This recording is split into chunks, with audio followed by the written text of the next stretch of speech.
This week I took the time to watch a very strange film. I've never watched it before, I was browsing IMDb and it was on a recommended list from another film, and I just found it by accident and was intrigued by the name. And it's a film hailing from Japan, because of course it is, and it's called Tokyo Gore Police.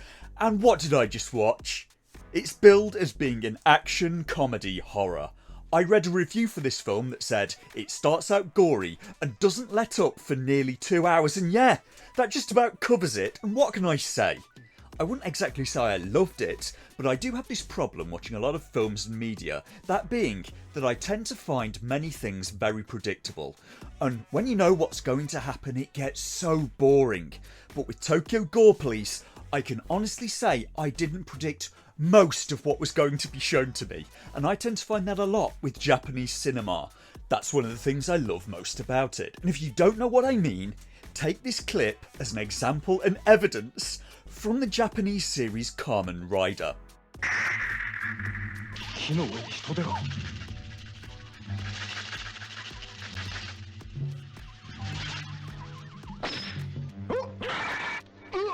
Okay, so the trees have starfish now, that's a bit weird, and the tree starfish attack the man and grow, then get thrown away, explode, and turn into a starfish version of a World War II dictator, just out of nowhere.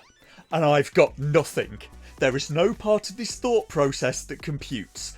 I had to look it up, and apparently it's due to alliteration in Japanese. So Japanese for starfish is hitore, so you end up with hitore hitora, and that's why they made this abomination in a kids show.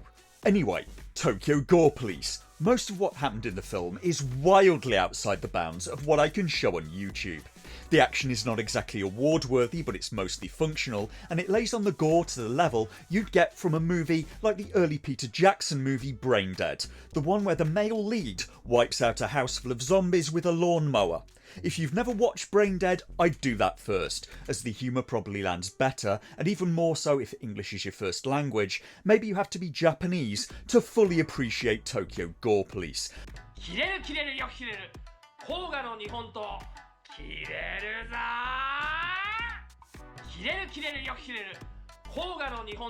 And I'm not even sure how to describe it.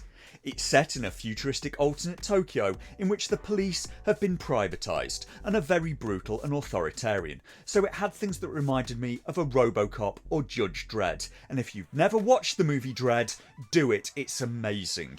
The horror aspect to Tokyo Gore Police comes in because Neo Tokyo has a problem with a group called the Engineers, who are very strange mutants, whose bodies mutate as they're damaged, and some of the mutation and body horror reminded me of the anime Wicked City or the film Videodrome. It's that kind of ballpark, and the comedy relies a lot on quirky juxtapositions between the extreme levels of gore and violence, with quirkier comedy sections punctuated by how normalised violence is in this fictional alternate Japan, maybe a little like the 1975 film Death Race 2000, and any of the films I've just mentioned would probably be better options to watch than Tokyo Gore Police.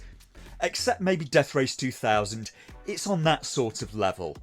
I'm about to get into spoilers, so if you think you may want to go and watch the film and don't want the plot, such as it is, spoiled, maybe stop this video and come back after you've watched the film. But be forewarned, there's a lot of weirdness and a lot of gore, so if you hate gore, do yourself a favour and give it a miss, because the title ain't lying. And I confess, I love the way Japan does film titles, where you look at it and go, what the hell is even that? One that did that for me was the title of the film that when I first noticed it was Japanese Swim Girl Attack Team Go. It seems to have got a better translation since then, and now seems to be selling as Attack Girl Swim Team versus the Undead on Amazon. Or one that made me laugh out loud, and still does every time, was how awkward it can look when you try to transplant English words into Japanese. The one that springs to mind is an old Resident Evil rail shooter that in the West was called Resident Evil The Umbrella Chronicles, and in Japan seems to have been released as Biohazardo Umbrella Chronicles. But if you like gore and Japanese weirdness, maybe give Tokyo Gore Police a go. And here is where I'm going to get into spoilers, okay? Coming up now. When I say it's unpredictable, I mean going in, I wasn't expecting most of what I was about to see. I didn't anticipate a weird adult-themed nightclub that had a cabaret act with a mutant snail woman gyrating on stage for a live audience. I wasn't expecting someone to want to pay to spend the night with that snail woman either, not even in Japan. I guess the guy just had a thing for eyes on stalks. I wasn't expecting a mutant woman to lose her legs and then have them regrow as sideways alligator jaws with the alligator's throat as her lady parts. I wasn't expecting most of what happened. I wasn't expecting a mutant police officer shooting people with a giant groin-based knob cannon. And the ending, while very predictable in some ways that I saw coming in the first act, it was not at all predictable in others.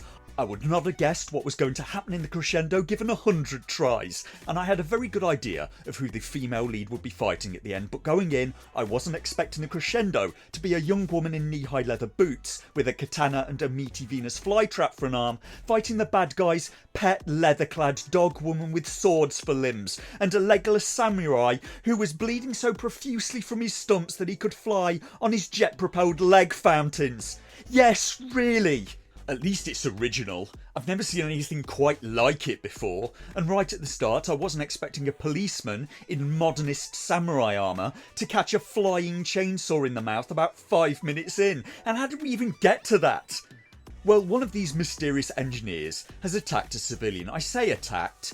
There's not much left of the civilian, and the engineer has a chainsaw and apparently is a cannibal. So the police come out in force to deal with the man, not knowing that he's an engineer, including loads of police in samurai-esque armour, and for some reason our protagonist is staying in the car. Our protagonist is a young woman called Ruka, and Ruka has a tragic backstory. Her father was a cop who passed away in very gory circumstances right in front of her eyes that left him -1 head. And Ruka was taken in by his fellow policemen and raised as one of them, and she's now an expert hunter of engineers who are all very dangerous. Meanwhile, the police have found the suspect at the top of a large building and used their weapons to remove the strange man's offending arm with the chainsaw in it, at which point he's revealed to be an engineer as his arm mutates into a tentacle with a chainsaw on the end, and things immediately start to go very badly for the samurai cops, and very gorily as the guy starts to puree them. So Ruka gets out of the car and uses a bazooka looking thing to blast her way to the top of the building and fight the engineer. That's when Ruka deflects the flying chainsaw arm and it hits the dude in the mouth. We're about 5 minutes in at this point, so I need to speed up. Ruka goes back to base after defeating the man, and the police force are very suspicious. The police chief appears to have a pet dog gimp, the guy doing the autopsy on the engineer is creepy as hell, but identifies a common weird growth in the engineers shaped like a meaty key. And when that's destroyed, the engineer is done. And the police were so creepy, it immediately telegraphed that the police chief who raised Ruka is really a very bad guy, and he would probably be the end boss of the film. And he is. He organised the end of Ruka's father because her father opposed the police's privatisation that the chief wanted to happen. Also in the story, ladies of the night keep on turning up in bits, and Ruka is put on the case, so she dresses up as one in order to act as bait. And on the metro, a man starts touching her, who then gets both of his hands removed via katana, and later Ruka is approached by a mystery man, who she thinks she recognises as the trigger man who made her an orphan. A fight breaks out, and she thinks she's winning until she hits the man in the face with her sword, and he starts to mutate, tears his own face apart, drenching her in an unfeasible amount of blood, and grows eye weapons that seem to fire sharpened eyeballs at her. Yes, really.